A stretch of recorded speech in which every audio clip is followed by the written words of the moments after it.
اللہ علیہ وسلم اور ایک بار جی لگا کر رب کے پیارے محبوب دانہ غیوب محبوب کل ختم الرسل جناب احمد مصطفیٰ محمد مصطفیٰ صلی اللہ تعالی علیہ وسلم کی مقدس بارگاہ میں اپنے اپنے انداز میں ہدیہ درود پیش کریں۔ اللہم صلی علی سیدنا و مولانا محمد معدن الجود والکرم وآلہ مبارک وسلم صلو علیہ صلاۃ و سلام علیک یا رسول اللہ صلاۃ و سلام علیک یا حبیب اللہ۔ نبی اور آل نبی پر ایک بار اور جھوم کر پڑھ لیں صلی اللہ علیہ نبی امی وآلہ صلی اللہ علیہ وسلم صلاۃ و سلام علیک یا رسول اللہ یا نبی اللہ یا حبیب اللہ صلی اللہ تعالی علیہ وسلم۔ ایک رب العلا ایک شہ دو سرا، ایک رب العلا ایک شہ دو سرا، کیوں کہوں میرا کوئی سہارا نہیں، اور میں مدینے سے لیکن بہت دور ہوں، یہ خلص میرے دل کو گوارا نہیں، اور مجھ کو کچھ غم نہیں اشک بہتے رہے، مجھ کو کچھ غم نہیں اشک بہتے رہے، دل میرا سوز الفت میں جلتا رہے، اور یا رسول اللہ آپ کے نام پر مر کے مٹ جاؤں میں، میرا ایمان ہے پھر بھی خسارہ نہیں، میرا ایمان ہے پھر بھی خسارہ نہیں۔ آپ کا عشق ہے عشق رب العلا، آپ کا عشق ہے عشق رب العلا، آپ کا ذکر ہے خاص ذکر خدا، خود خدا کا یہ قرآن میں اعلان ہے، جو تمہارا نہیں وہ ہمارا نہیں، خود خدا کا یہ قرآن میں اعلان ہے، جو تمہارا نہیں وہ ہمارا نہیں، اور ٹھوکروں کے سوا اور پائے گا کیا، ٹھوکروں کے سوا اور پائے گا کیا، جس کی منزل کا کوئی نہ ہو رہنما، اور اپنی منزل پہ ہرگز نہ پہنچے گا وہ، ہاتھ میں جس کے دامن تمہارا نہیں، ہاتھ میں جس کے دامن تمہارا نہیں۔ اور اسم احمد کی تعظیم کے منکرو، اسم احمد کی تعظیم کے منکرو، ان کی عظمت کو قرآن میں دیکھ لو، بے لقب ان کے نام مبارک کہیں ان کے معبود نے بھی پکارا نہیں، بے لقب ان کے نام مبارک کہیں ان کے معبود نے بھی پکارا نہیں۔ آپ کا عشق ہے عشق رب العلا، آپ کا ذکر ہے خاص ذکر خدا، خود خدا کا یہ قرآن میں اعلان ہے، جو تمہارا نہیں وہ ہمارا نہیں۔ عزیزان گرامی، ہم اور آپ سب جانتے ہیں اس محفل کا اہتمام 40ویں کے سلسلے میں کیا گیا ہے۔ عزیز و دوستو، الحمدللہ ہم اہل سنت والجماعت ہر موقع پر اللہ اور اس کے پیارے رسول صلی اللہ تعالی علیہ وسلم کے ذکر کی محفلوں کو سجاتے اور مناتے ہیں، اور نبی کریم صلی اللہ تعالی علیہ وسلم کا ذکر کرنا یہ گویا کہ اللہ رب العالمین کی عبادت کرنا ہے، کیونکہ اللہ تبارک و تعالیٰ کو جس طریقے سے اپنا ذکر بہت زیادہ محبوب اور پسند ہے، ایسے ہی اللہ رب العالمین اپنے پیارے حبیب محمد رسول اللہ صلی اللہ علیہ وسلم کے ذکر کو بھی پسند فرماتا ہے، اور اللہ تبارک و تعالیٰ اس بندے سے بہت خوش ہوتا ہے جو اللہ کا بندہ اللہ کے پیارے حبیب صلی اللہ علیہ وسلم کا ذکر کرتا ہے، جو اللہ کا بندہ اللہ کے پیارے حبیب صلی اللہ تعالیٰ علیہ وسلم کی ذات مبارکات پر درود کے نذرانے پیش کرتا ہے۔ اور آپ نے اکثر علماء کرام سے سنا ہوگا، قرآن پاک میں اللہ تبارک تعالیٰ نے واضح طور پہ ارشاد فرمایا، ان اللہ و ملائکتہ یصلون علی النبی یا ایھا الذین آمنوا صلوا علیہ وسلموا تسلیما۔ رب ارشاد فرماتا ہے کہ بے شک اللہ اور اس کے فرشتے حضور نبی کریم صلی اللہ تعالی علیہ وسلم پر درود و سلام بھیجتے ہیں۔ اللہ نے اس بات کو قرآن میں واضح طور پہ فرما دیا، یہ کسی عالم کی کہی ہوئی بات نہیں ہے، کسی پیر فقیر نے یہ نہیں کہا ہے، کسی دیگر انبیاء کا بھی قول نہیں ہے، کسی دیگر نبی اور پیغمبر نے بھی نہیں کہا ہے، بلکہ کون فرما رہا ہے؟ جس نے ہمیں اور آپ کو پیدا کیا، جس نے ساری کائنات کو بنایا، جس نے زمین و آسمان کو بنایا، جس نے چاند سورج کو بنایا، جس نے لیل و نہار کو بنایا، جس نے دریا و سمندر کو پیدا کیا، جس نے جن اور انسان کو بنایا، جس نے فرشتے اور ملائکہ کو بنایا، جس نے خود ہمارے آقا محمد رسول اللہ کو پیدا فرمایا، وہ خدا تعالیٰ، وہ اللہ رب العالمین فرما رہا ہے، اے میرے ایمان والے بندو، اللہ اور اس کے فرشتے نبی پر درود بھیجتے ہیں، لہذا تم بھی درود و سلام بھیجا کریں۔ ان اللہ و ملائکتہ یصلون علی النبی یا ایھا الذین آمنوا صلوا علیہ وسلموا تسلیما۔ اللہ فرما رہا اللہ اور اس کے فرشتے، یعنی اللہ بھی درود بھیجتا ہے حضور نبی کریم صلی اللہ علیہ وسلم پر، اور اللہ تبارک و تعالیٰ کے تمام ملائکہ، تمام فرشتے نبی رحمت صلی اللہ علیہ وسلم پر درود و سلام بھیجتے ہیں۔ اب غور کرنے کا مقام یہ ہے کہ جس ذات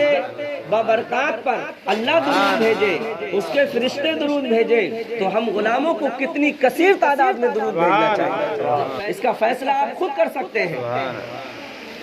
اور عزیز و دوستو، ایک حدیث پاک میں آتا ہے، اللہ تبارک و تعالی اپنے ان برگزیدہ فرشتوں کی 70,000 فرشتوں کی جماعت کو دربار رسول کریم صلی اللہ تعالیٰ علیہ وسلم پر صبح کو درود و سلام پڑھنے کے لیے بھیجتا ہے، اور 70,000 فرشتے شام کو درود و سلام پڑھنے کے لیے در رسول پر حاضر ہوتے ہیں، اور جو ایک مرتبہ درود پڑھنے کے لیے آتا ہے اس کو کبھی دوبارہ موقع حاصل نہیں ہوتا ہے۔ ایک ہم ہے جو ہمیں بار بار درود و سلام پڑھنے کا موقع در رسول پر ملتا ہے، اور ایک فرشتے ہیں جن کو ایک بار اگر موقع ملتا ہے پھر قیامت تک کبھی دوبارہ ان کو موقع نہیں عطا کیا جاتا ہے، چونکہ فرشتوں کی اتنی بڑی جماعت اللہ تبارک و تعالیٰ نے پیدا فرمائی ہے کہ اس کو دوبارہ موقع میسر ہی نہیں آتا۔ درود پاک پڑھنے اللہم صلی علی سیدنا و مولانا محمد المعدن الجود والکرم وعلیہ وبارک وسلم صلو علیہ صلاۃ و سلام علیکہ یا رسول اللہ یا نبی اللہ یا حبیب اللہ صلی اللہ تعالی علی محمد صلی اللہ علیہ وسلم۔ تو ہم خوش نصیب ہیں کہ اللہ تبارک و تعالیٰ نے ہمیں اور آپ کو اپنا اور اپنے حبیب صلی اللہ علیہ وسلم کے ذکر کرنے کا موقع عطا فرمایا ہے، اور ہم جہاں اللہ کا ذکر کرتے ہیں، اللہ کی تسبیح بیان کرتے ہیں، اللہ تبارک و تعالیٰ کی تعریف کرتے ہیں، وہاں نبی کریم صلی اللہ علیہ وسلم کی تعریف کرتے ہیں، اور نبی کریم صلی اللہ علیہ وسلم پر درود کے نذرانے پیش کرتے ہیں۔ اور یاد رکھیے، میرے آقا صلی اللہ تعالیٰ علیہ وسلم نے ارشاد فرمایا کہ اے لوگوں، جمعہ اور شب جمعہ کو مجھ پر کثرت کے ساتھ درود پاک پڑھا کرو۔ جمعہ اور شب جمعہ یعنی جمعے کی رات میں، جمعرات کی شام کو جب رات ہوتی ہے وہ جمعے کی رات کہلاتی ہے۔ آقا فرماتے ہیں جمعے کی رات اور جمعے کے دن مجھ پر کثرت کے ساتھ درود پاک پڑھا کرو، اس لیے اور دنوں میں تمہارا درود پڑھنا مجھ تک فرشتے پہنچاتے ہیں، لیکن جمعہ اور شب جمعہ کو تمہارا درود پڑھنا میں خود سماعت فرماتا ہوں۔ اور ایک اور حدیث پاک میں نبی کریم صلی اللہ تعالیٰ علیہ وسلم نے ارشاد فرمایا کہ اے لوگوں، مجھ پر کثرت کے ساتھ درود پاک پڑھا کرو، اس لیے کلمہ روز قیامت میدان محشر قائم ہوگا، نفسی نفسی کا عالم ہوگا، اس دن میں کچھ لوگوں کو زیادہ پہچان رہا ہوں گا، اور اس کی وجہ یہ ہوگی کہ انہوں نے دنیا میں مجھ پر کثرت کے ساتھ درود و سلام پڑھا ہوگا۔ میرے آقا صلی اللہ تعالیٰ علیہ وسلم نے فرمایا تم میں سے سب سے زیادہ قریب قیامت کے دن میرے نزدیک، میرے قریب وہ ہوگا جو دنیا میں مجھ پر زیادہ درود و سلام پڑھتا ہوگا۔ تو میرے عزیزوں، میرے دوستوں، درود پاک کے بڑے فضائل اور برکات آئے ہیں، اس لیے کبھی بھی کہیں بھی محفل میں بیٹھے اگر کوئی بڑا درود نہ یاد ہو تو چھوٹا سا درود صلی اللہ علیہ وسلم اس کو پڑھتے رہا کریں، اس کے بڑے فضائل ہیں، بڑے برکات ہیں۔ آپ آقا کی ذات پر درود پاک پڑھیں گے تو اللہ رب العالمین خوش ہوگا، کیونکہ اللہ تبارک و تعالیٰ خود نبی کریم کی ذات بابرکات پر درود و سلام پڑھتا ہے، اور اللہ کے فرشتے پڑھتے ہیں، تو اللہ تبارک و تعالیٰ اس بندے سے بھی خوش ہوتا ہے جو نبی کریم کی ذات پاک پر درود و سلام پڑھتا ہے، اور جب درود پاک پڑھو گے اللہ خوش ہو جائے گا، اور جب اللہ تبارک و تعالیٰ خوش ہوگا تو تمہارے گناہوں کو معاف فرما دے گا اور تمہاری بخشش فرما دے گا، اور جب اللہ بخشش فرما دے گا تو جنت میں داخل فرما دے گا۔ تو یہ درود پاک ہمارے اور آپ کے لیے باعث بخشش و مغفرت بھی ہے۔ تو میرے عزیزوں، میرے دوستو، اللہ تبارک و تعالیٰ بہت شان اور قدرت والا ہے، اس لیے کسی بھی محفل میں بیٹھے تو کثرت کے ساتھ اللہ رب العالمین کا ذکر کیا کریں، اللہ اکبر کہا کریں، سبحان اللہ کہیں، الحمدللہ کہیں، لا الہ الا اللہ کہیں، اللہ کی تسبیح و تہلیل بیان کریں، اللہ کی پاکی بیان کریں، اور اللہ تبارک و تعالیٰ اتنی شان و قدرت والا ہے میرے عزیزوں، میرے دوستوں، اللہ کی شان اتنی بڑی ہے، اس کی عظمت اور اس کی قدرت اتنی بڑی ہے کہ اس پوری کائنات میں اگر آپ غور کریں تو اس ساری کائنات میں کوئی چیز آپ کو ایسی نہیں ملے گی جس چیز سے اللہ تبارک و تعالیٰ کی قدرت کے جلوے نظر نہ آ رہے ہیں۔ ہر شے، ہر چیز اللہ تبارک و تعالیٰ کی قدرت و عطا کا اظہار کرتی ہوئی نظر آئے گی۔ یہ آسمان کی بلندی اللہ رب العالمین کی قدرت سے ہے، یہ زمین کی پستی اللہ تبارک و تعالیٰ کی قدرت سے ہے، یہ دریاؤں کی روانی اللہ رب العالمین کی قدرت سے ہے، موجوں کی طغیانی اللہ تبارک و تعالیٰ کی قدرت سے ہے، سمندر کی سیلانی اللہ رب العالمین کی قدرت سے ہے، دریاؤں کی روانی اللہ رب العالمین کی قدرت سے ہے، اس بارش کا برسنا پروردگار عالم کی قدرت سے ہے، درختوں کی ہریالی اللہ رب العالمین کی قدرت سے ہے، پتوں کی ڈیزائن اللہ کی قدرت سے ہے، پھولوں کا مہکنا اللہ رب العالمین کی قدرت سے ہے، کلیوں کا چٹکنا اللہ تبارک و تعالیٰ کی قدرت سے ہے، بارش کے قطروں کا برسنا اللہ رب العالمین کی قدرت سے ہے، مچھلی کا تیرنا اللہ کی قدرت سے ہے، چیونٹی کا رینگنا اللہ رب العالمین کی قدرت سے ہے، شیر کا دہاڑنا اللہ کی قدرت سے ہے، ہاتھی کا چنگھاڑنا اللہ تبارک و تعالیٰ کی قدرت سے ہے، پرندوں کا پرواز اللہ کی قدرت سے ہے، چڑیوں کا چہچہانا اللہ رب العالمین کی قدرت سے ہے، سورج کی روشنی اللہ کی قدرت سے ہے، چاند کی چاندنی اللہ تبارک و تعالیٰ کی قدرت سے ہے، ستاروں کی جھلملاہٹ اللہ رب العالمین کی قدرت سے ہے، چڑیوں کا چہچہانا پروردگار عالم کی قدرت سے ہے، پھول کا مہکنا اللہ رب العالمین کی قدرت سے ہے، پھول کی خوشبو پروردگار عالم کی قدرت سے ہے، شہد کی مٹھاس اللہ رب العالمین کی قدرت سے ہے، زہر میں کڑواہٹ پروردگار عالم کی قدرت سے ہے۔ میرے دینی بھائیوں، اس دل کا دھڑکنا اللہ کی قدرت سے ہے، اس دماغ کا سوچنا اللہ کی قدرت سے ہے، اس زبان کا بولنا اللہ کی قدرت سے ہے، ان آنکھوں کا دیکھنا اللہ تبارک و تعالیٰ کی قدرت سے ہے، ان کانوں کا سننا پروردگار عالم کی قدرت سے ہے، اس ناک کا سونگنا اللہ کی قدرت سے ہے، ان ہاتھوں کا ہلنا اللہ کی قدرت سے ہے، پیروں کا چلنا اللہ تبارک و تعالیٰ کی قدرت سے ہے۔ میں کتنی تیزی کے ساتھ بول رہا ہوں، اور رب ذوالجلال نے آپ کو جو دماغ عطا فرمایا ہے وہ کتنی تیزی کے ساتھ کام کر رہا ہے، آپ ایک ایک الفاظ کو سمجھ رہے ہیں، اس کے معنی کو، اس کے مطلب کو، اس کے مفہوم کو سمجھ رہے ہیں۔ اے لوگوں، کبھی غور کرو، اس زبان کو بولنے کی طاقت کس نے دی ہے، اس دماغ کو سوچنے کی طاقت کس نے دی ہے؟ اگر غور کرو گے تو جواب ملے گا، دماغ کو سوچنے کی طاقت دینے والا اور زبان کو بولنے کی طاقت دینے والا اگر کوئی ہے تو وہ اللہ ہے، اللہ ہے، اللہ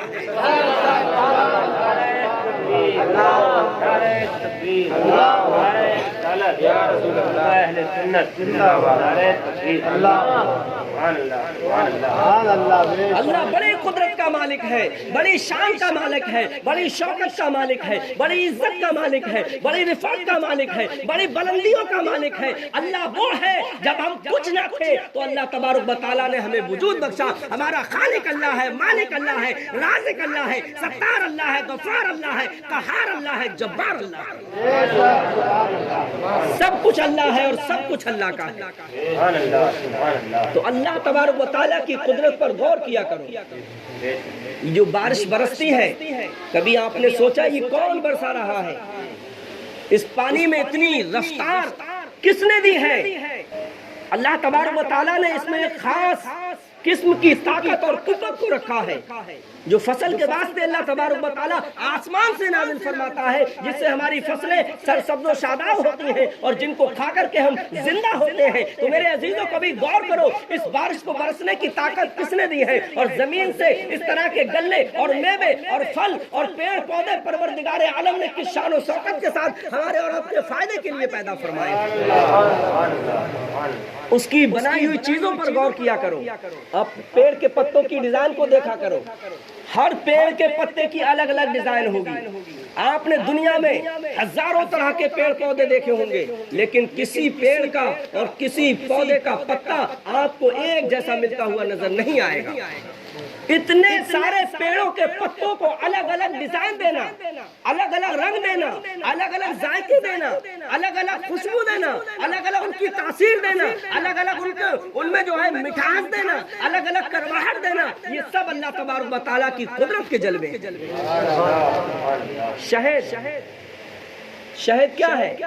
اللہ تعالیٰ نے شہد کو قرآن میں ذکر فرمایا ہے، اور اللہ تبارک و تعالیٰ نے فرمایا اس میں شفا ہے۔ شہد کو کھایا کرو، اس کو پیا کرو، اس میں اللہ رب العالمین نے شفا کو رکھا ہے۔ اور قربان جاؤ نبی رحمت صلی اللہ تعالیٰ علیہ وسلم پر، میرے آقا ارشاد فرماتے ہیں موت کے علاوہ ہر بیماری کا علاج اللہ تبارک و تعالیٰ نے شہد کے اندر رکھ دیا ہے۔ دنیا کی کوئی ایسی بیماری نہیں جس کا علاج اللہ تبارک و تعالیٰ نے شہد کے اندر نہ رکھا ہو۔ اور ایک کلوجی کے بارے میں بھی آتا ہے، نبی رحمت صلی اللہ علیہ وسلم نے ارشاد فرمایا کلوجی کھانے کا ہمیں اور آپ کو حکم دیا ہے۔ میرے آقا فرماتے ہیں کلوجی میں بھی موت کے علاوہ ہر بیماری کی دوا ہے، ہر بیماری کا علاج ہے۔ تو اللہ تبارک و تعالیٰ نے ایسی ایسی چیزیں پیدا فرمائی ہیں کہ اگر ہم غور کریں تو ہمیں پتہ چلے گا کہ اللہ تبارک و تعالیٰ کتنی بڑی قدرت والا ہے، کتنی شان و شوکت والا ہے، اور کتنی عظمت والا ہے۔ اور اللہ تبارک و تعالیٰ نے ہمارے اور آپ کے فائدے کے لیے زمین سے نہ جانے کتنی قسم کی میوے اور اللہ تبارک و تعالیٰ نے گلے اور پھول اور پھل پیدا فرمائے ہیں۔ بے شمار نعمتیں اللہ تبارک و تعالیٰ نے پیدا فرمائی ہیں۔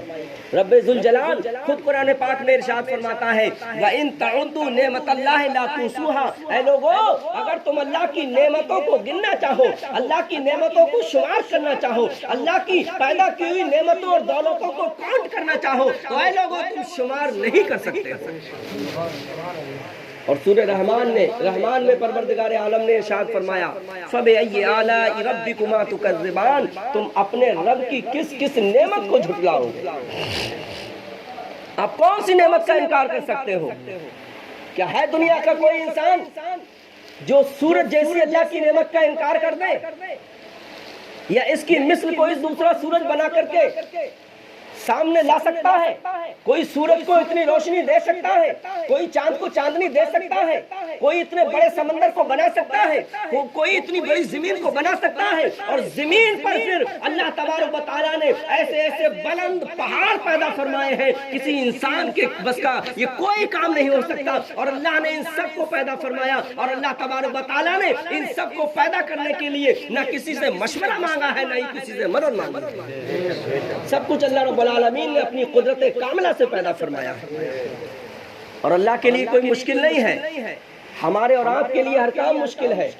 لیکن اللہ کے لیے کوئی کام مشکل نہیں ہے۔ اللہ تبارک و تعالیٰ جب کسی چیز کو پیدا فرمانا چاہتا ہے تو اللہ رب العالمین کن فرماتا ہے، ہو جا، تو وہ چیز ہو جاتی ہے۔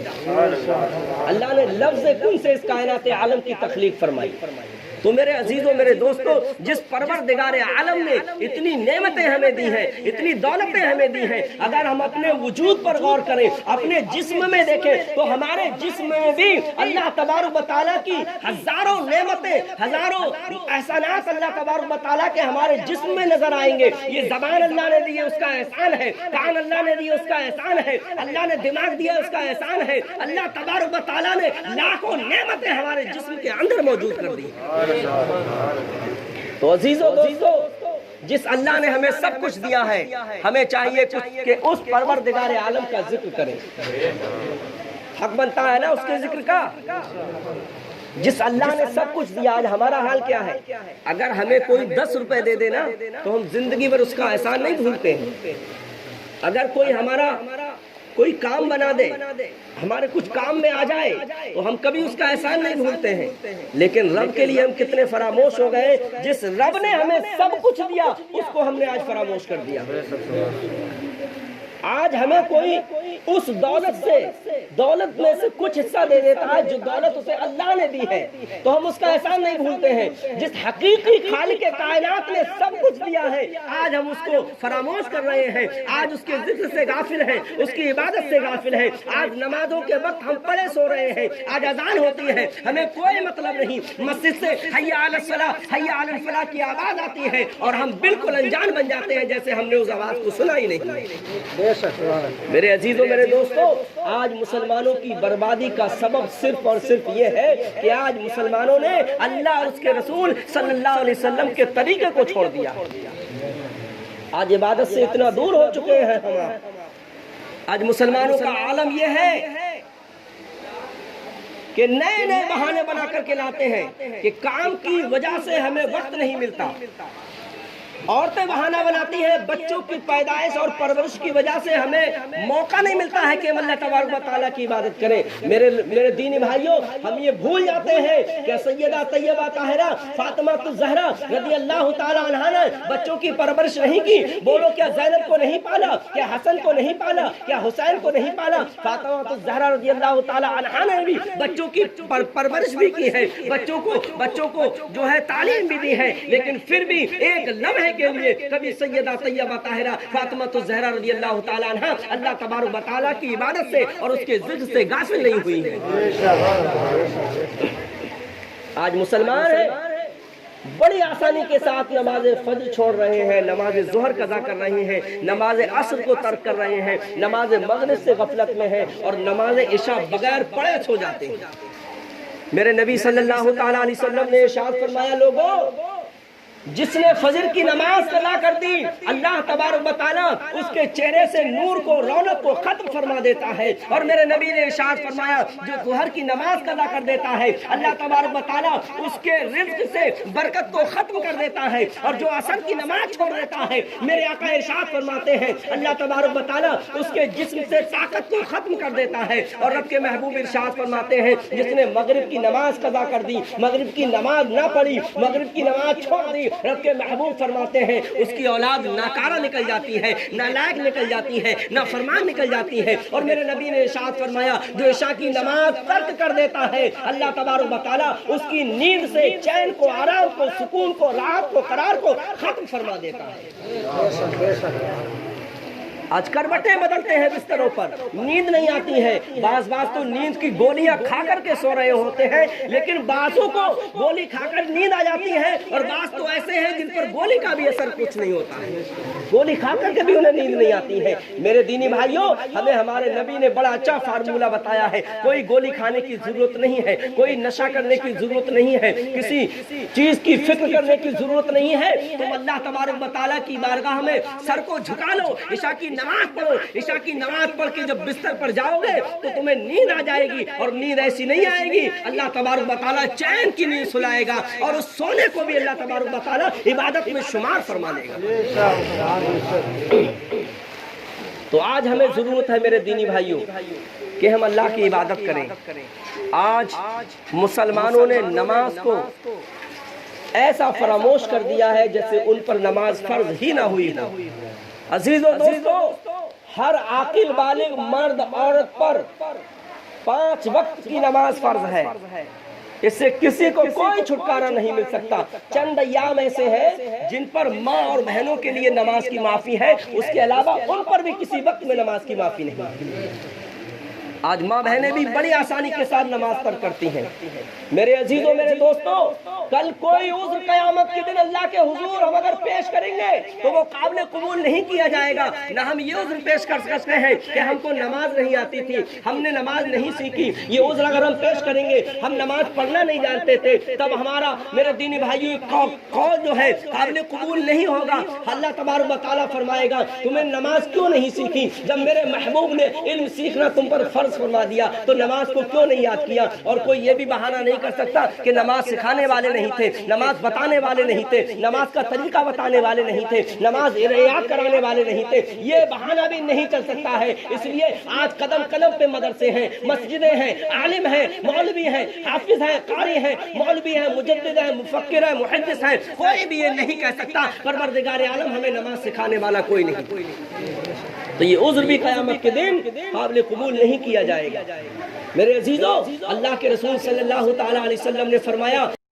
قیامت کا دن جو جان پلگانے والا دن ہوگا، جو 50,000 برس کا دن ہوگا، نفسی نفسی کا عالم ہوگا، سورج 1 میل کے فاصلے پر ہوگا، ابھی 4,000 برس کی راہ کے فیصلے پر ہے، اور آقا فرماتے ہیں سورج کا منہ دنیا کی طرف نہیں بلکہ اس وقت سورج کی پیٹھ دنیا کی طرف ہے۔ قیامت کے دن سورج کا منہ دنیا کی طرف ہوگا، گرمی کی شدت سے بھیجے کھولتے ہوں گے، پیاس کی جو کیفیت ہوگی وہ محتاج بیان نہیں۔ آقا فرماتے ہیں زبانیں سوکھ کر کے کانٹا ہو جائیں گی، بعضوں کی زبانیں منہ کے باہر آئیں گی اور پسینہ اس کثرت سے نکلے گا کہ اوپر چڑھے گا۔ آقا ارشاد فرماتے ہیں کسی کے ٹخنوں تک پسینہ ہوگا، کسی کے گھٹنوں تک پسینہ ہوگا، کسی کی پنڈلیوں تک پسینہ ہوگا، کسی کی ران تک پسینہ ہوگا، کسی کے ناف تک اور کسی کے سینے تک پسینہ ہوگا۔ میرے آقا نے ارشاد فرمایا کافر کے منہ تک پسینہ آ جائے گا، کافر اپنے ہی پسینے میں ڈبکیاں کھا رہا ہوگا۔ اتنا خوفناک دن ہوگا، اتنا میرے دینی بھائیوں سختی کا دن ہوگا۔ اس دن میرے آقا ارشاد فرماتے ہیں سب سے پہلے اگر کسی کا سوال ہوگا تو وہ نماز کا سوال ہے۔ قیامت کا دن جو جان پلگا دینے والا دن ہوگا، اس دن سب سے پہلے نماز پوچھی جائے گی تم نے نماز پڑھی یا نہیں پڑھی، اور پڑھی تو کیسے پڑھی۔ آج ایسے مسلمان بھی ہیں جن کی عمر 50 سال ہو گئی، 60 سال ہو گئی، 80 سال ہو گئی، اور نماز بھی برابر پڑھ رہے ہیں، اور ان کو نماز یاد بھی نہیں ہے۔ نماز یاد ہونا تو درکنار، انہیں نماز کا طریقہ بھی یاد نہیں ہے۔ اور اگر کوئی حافظ صاحب، کوئی مولوی صاحب، کوئی عالم صاحب اگر ان کو بتا دے کہ حضرت صاحب آپ سجدہ صحیح نہیں کرتے ہیں، آپ کا رکوع صحیح نہیں ہوتا ہے، اگر کوئی چھوٹا بچہ بتا دے کہ چچا جان آپ کی نماز میں یہ کمی ہے، آپ کے وضو میں یہ کمی ہے، تو کہتے ہیں ہاں مجھے 50 سال نماز پڑھتے ہوئے ہو گئی، آج تک میری غلطی کسی نے نہیں نکالی، آج تم ہماری غلطیاں نکال رہے ہو۔ میرے عزیزوں انہیں برا محسوس ہوتا ہے، حالانکہ میں نے خود مشاہدہ کیا ہے اس بات کا۔ 5 وقت کے ایسے نمازی موجود ہیں جن کو ابھی رکوع کی تمیز نہیں، سجدے کی تمیز نہیں، جن کو غسل کا صحیح طریقہ معلوم نہیں، جن کو وضو کے صحیح فرائض معلوم نہیں، اور نماز پڑھ رہے ہیں، سجدے پہ سجدے لگا رہے ہیں، رکوع پر رکوع کر رہے ہیں، لیکن انہیں اپنی نماز صحیح کرنے کی توفیق نہیں ہے۔ تو یاد رکھو اللہ تبارک و تعالیٰ کو ایسی نمازوں کی کوئی ضرورت نہیں ہے۔ اللہ تمہاری نمازوں کا محتاج نہیں ہے، اللہ تمہارے سجدوں کا محتاج نہیں ہے، تمہارے رکوع کا محتاج نہیں ہے، تمہاری تسبیح پڑھنے کا محتاج نہیں ہے، تمہارے وضو کے طریقے کا محتاج نہیں ہے۔ تم جو کچھ کرو گے اپنے لیے کرو گے، اگر غلط کرو گے تو تمہارے ذمے ہے، صحیح کرو گے تو اس کا ثواب تمہیں ملے گا، اگر غلط کرو گے تو اس کا گناہ ملے گا، اور صحیح کرو گے تو اس کا ثواب ملے گا۔ اللہ بے نیاز ہے، اللہ کو نہ ہمارے نماز کی ضرورت ہے، نہ ہمارے روزے کی ضرورت ہے، نہ حج کی ضرورت ہے، نہ زکوٰۃ کی ضرورت ہے، نہ صدقہ و خیرات کی ضرورت ہے۔ ہم جو کچھ کرتے ہیں وہ اپنے لیے کرتے ہیں، اس کا فائدہ قیامت کے دن ہمیں ملے گا، اگر برا کریں گے تو اس کا عذاب بھی ہمارے سر پر آئے گا۔ تو میرے عزیزوں، میرے دوستوں، کوشش کیا کریں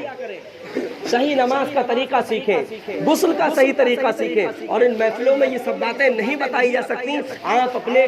قریبی جو بھی حافظ ہیں، مولوی ہیں، حاجی ہیں، عالم ہیں، جو دین کو جانتے ہیں، جنہیں طریقہ معلوم ہے، ان کے پاس بیٹھا کریں۔ جیسا کہ حضرت نے ابھی بتایا 2 چیزیں ہماری بربادی کا ذریعہ ہے، ایک علم نہ سیکھنا، اور دوسرے علم والوں سے دوری اختیار کر لینا۔ آج مسلمانوں نے علم سیکھنا بھی چھوڑ دیا اور علم والوں سے دوری بھی اختیار کر لی، علم والوں کے پاس بیٹھتے نہیں ہیں، ان کی سنتے نہیں ہیں، ان کی مانتے نہیں ہیں۔ یہی وجہ ہے کہ آج ہم جو ہے ذلت و رسوائی کا شکار ہو رہے ہیں، آج قدم قدم پر ہم ذلیل کیے جا رہے ہیں، خوار کیے جا رہے ہیں، آج ہماری عزت نہیں ہے، آج ہمارا وقار نہیں ہے، آج ہماری ساری چیزیں ہم سے چھن گئی۔ میرے دینی بھائیوں، اس سب کی وجہ یہ ہے کہ ہم نے اللہ اور اس کے رسول صلی اللہ علیہ وسلم کے فرامین پر عمل کرنا چھوڑ دیا ہے، یہی ہماری بربادی کا جو ہے سبب ہے۔ سامعین کرام، اگر آپ کو ہماری ویڈیو اچھی لگی ہو تو ہمارے چینل کو سبسکرائب کریں، لائک کریں، شیئر کریں اینڈ کمنٹ کریں۔